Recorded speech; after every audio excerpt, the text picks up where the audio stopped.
Hello, welcome to Behind the Numbers Budgeting.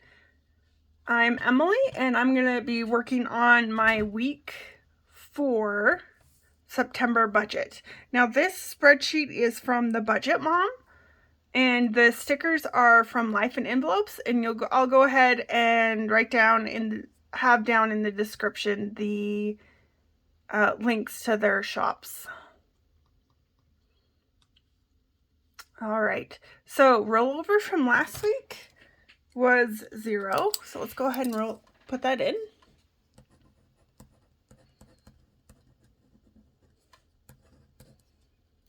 And then income, I am a contractor and I am expecting $1,650. That probably will be, I always budget with round numbers. It just makes budgeting easier. When the actual comes in, I'll go ahead and place that there.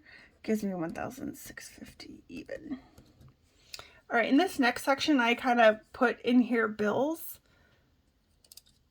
and other items that are not a part of my sinking funds. I have a lot of sinking funds because it evens out my budget. But Cricut is not part of my sinking fund. It happens every month. It's the same amount, and that's for $45. That is my cell phone. And then I subscribe to Audible, and that is $16.20 a month.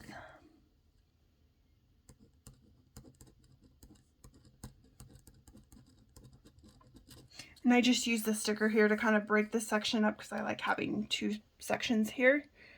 So this total is $61.20. That will have a leftover $1,588.80. All right, and then in this next one, I always keep eating out, and I just say EO and gas separate. I'm not anticipating using this much gas, but I budget for it because I always want to make sure I have, if that's the week I need to fill up, that it is there. And I like to keep track of these separately so I can be like, oh, I have enough money to eat out, or I want to save that money and put it towards sinking funds or savings that week.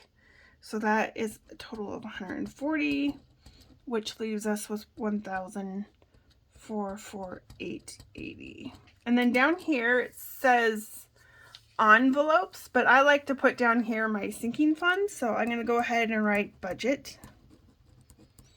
I'm going to be starting with the balance of $4,022.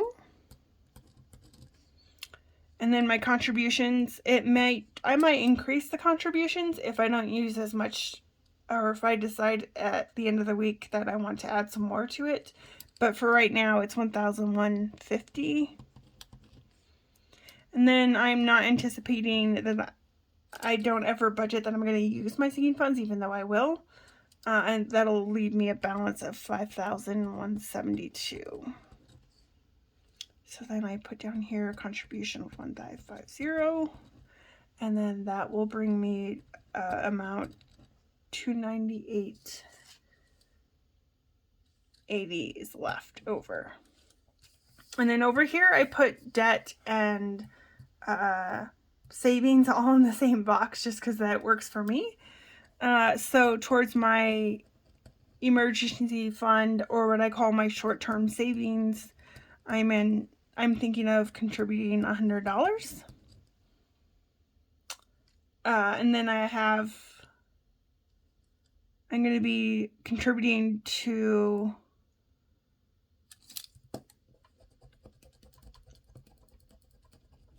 after-tax mutual fund.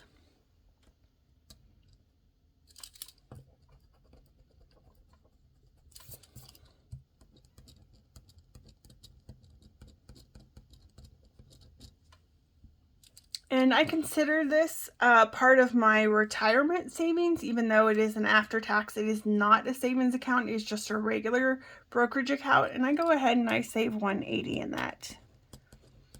And then within that same company, I do save some more, emergency fund, and I consider this more of a long-term savings, and I go ahead and contribute $20 to that every month.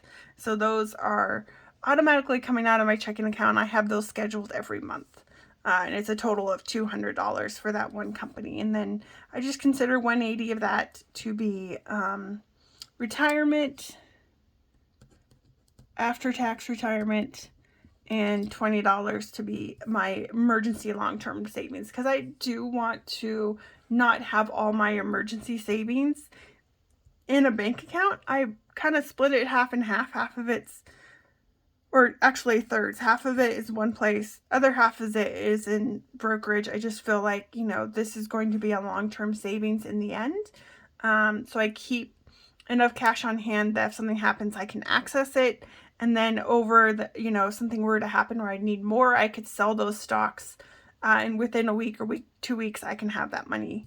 And so, okay, so penny challenge. Any pennies and dollars left at the end of the month, that goes to my buffer in my checking account. And it's going to be a negative 120 here because I do the same thing with the sinking funds. If there are any pennies that come out of here, I add the two together, and that moves how much I have for my buffer. I'm a little overfunded in my checking account, so this is just going to help me draw that down just a little bit. So the total balance on that is $298.80. Leaves me left over with zero base budget. We're not going to be doing any extra mortgage payment this week. Any extra money I might have hopefully is going to go to my travel sinking fund so that I have enough money to spend on my travel. This is going to be 0, 0, 0, 0, 0. All right. Let's zoom you guys back out. And there we go. Not very exciting for week 4. I will be making payments out of my sinking funds. That will be a little bit more exciting. So hopefully stay tuned and you'll see how my budget versus actual went for this week. And this is week 4, which is Saturday to Friday in September.